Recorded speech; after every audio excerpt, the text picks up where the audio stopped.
தமிழ்நாடு இளைஞர் நலன் மற்றும் விளையாட்டு மேம்பாட்டு துறை அமைச்சர் உதயநிதி ஸ்டாலின் நடிகர் சரியல்வாதி விஜய் மீது மறைமுகமாக விமர்சனம் செய்து, நான் சனிக்கிழமையில மட்டும் வரும் தலைவர் இல்ல என்று கூறினார்.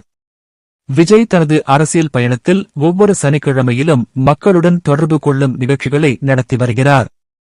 இதை முன்னிட்டு சென்னை பொதுக்கூட்டத்தில் பேசிய உதயநிதி, தலைமை என்பது தினசரி பொறுப்பும் மக்களிடம் எப்போதும் கணக்கு சொல்லும் பணியும் ஆகும்.